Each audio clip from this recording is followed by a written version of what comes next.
Yasri news से मैं नूपुर। वसीयतनामा क्या है? हर इंसान इस उम्मीद में होता है कि हमारे नाम से हमारी संपत्ति हो, हम इस जागीर के मालिक बने। हर का ख्वाब होता है। वो बच्चे जब वो थोड़ा परिपक्व होते हैं, बड़े होते हैं, तो उनकी मन में जिज्ञासा होती है कि ये संपत्ति हमारे नाम होता। जब उनकी शादी होती है तो उनकी पत्नी भी यही बोलती है कि अपने नाम का कुछ होता, आपके नाम का चीज पे अपना अधिकार होता। ये तो माँ पिता का है।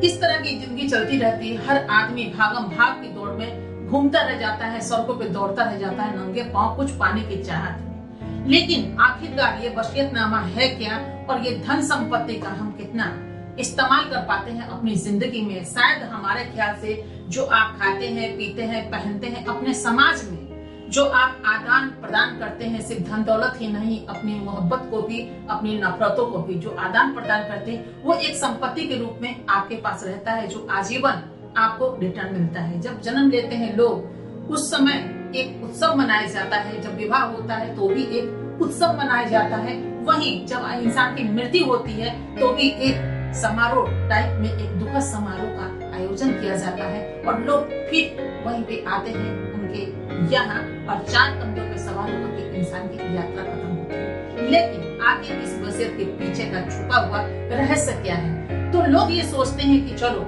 हमारा जो भी संपत्ति है हमारे बच्चों का होगा।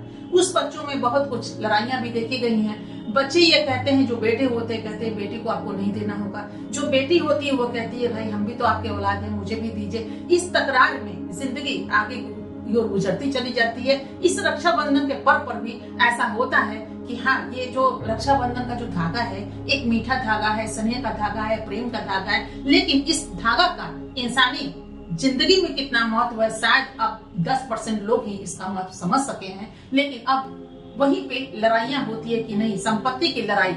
और जब बेटी ब्याह करके चली जाती है और नई बहू घर में आती है तो एक साड़ी के लिए भी ऊंच और नीच होता है। जब आप दुकान में जाते हैं खरीदने के लिए तो भाई कहता है ये लेंगे, लेकिन वहीं पे लोग कहते हैं इतना महंगा देने की क्या जरूरत है, 2 बहन है, किसी की 5 बहन है, 4 बहन है, तो सबको देना पड़ेगा, बारी बारी से तो नहीं। थोड़ी थोड़ी कटौती होकर के ये चीजें होती है। ये आज संबंधों पे टिक गया है। खैर, वसीयत जब आंखें बूढ़ी हो जाती है, ओझल हो जाती है, दिखाई नहीं पड़ता और लोग असहाय हो जाते हैं। वही जवानी का दौर जहाँ लोग दौरा करते थे, सड़कों पे, गाड़ी पे, प्लेन पे यात्रा करते थे, इतना धन संपत्ति कमा करके उन्होंने अर्जित किया। और जब आंखें बूढ़ी आंखें जब थक जाती है और वो ख्वाब जब बंद होने को होता है तो वो सोचता है चलो अपनी वसीयत हम सबके नाम पे करके इस चीजों से उकरीम हो। और उसके बाद सारे परिवार के मेंबर्स को बुलाते हैं और वकील आते हैं, सारे कागज आते हैं, पंच आते हैं, कागज को पूरा दुरुस्त किया जाता है, किसको किसका पार्ट मिले।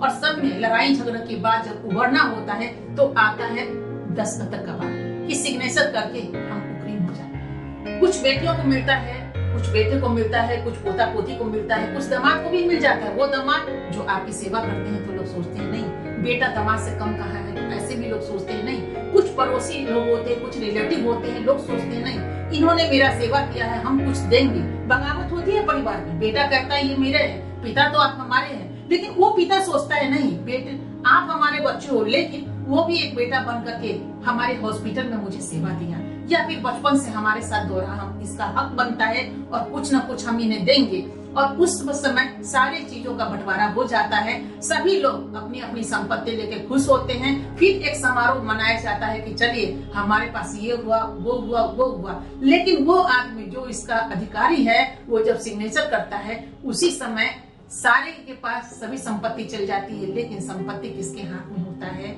नहीं होता है। वो सिर्फ सिग्नेचर करने के एवज में जो करोड़ों की संपत्ति का मालिक होता है, एक क्षण में वो सारा बंटवारा हो जाता है और वो खाली हाथ रह जाता है। अगर उस संपत्ति पे किसी का अधिकार अगर नहीं होता है तो वो इंसान स्वयं होता है जिसके नाम का लाखों और करोड़ों की संपत्ति होती है, वो बिल्कुल बेदखल हो जाता है। अब उन पे डिपेंड होता है कि अपने इस पिता की यात्रा या माता की यात्रा वो किस दौरान कैसे करते हैं। 5, 6 या 10 परिवार के बच्चे हैं या 2 परिवार हैं मिलकर करते हैं, या फिर लोग कहते हैं वो तुम्हारा बेटा वो करेगा, वो बड़ा बेटा वो करेगा, वो बेटी को भी तुमने दिया था वो करेगा। और उसके बाद जब आंखें बंद होती है तो ये यात्रा का हकदार कौन होता है?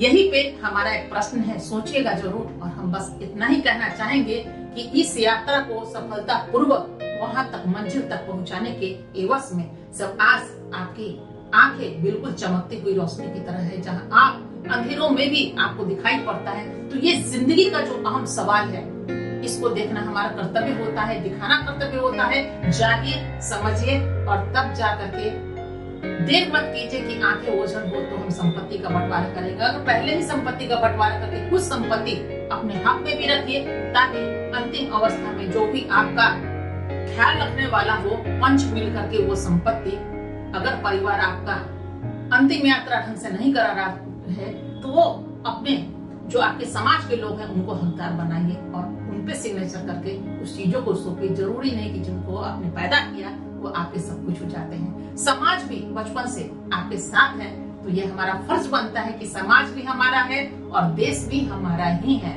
तो सबसे पहले ये महत्वपूर्ण बातें होती हैं कि आखिर ये सिग्नेचर करने के समय हम अधिकारी क्यों नहीं होते, और उसके बाद जब बूढ़ी आंखें थक जाती है तो फिर उसका पोषण करेगा तो करेगा। सवाल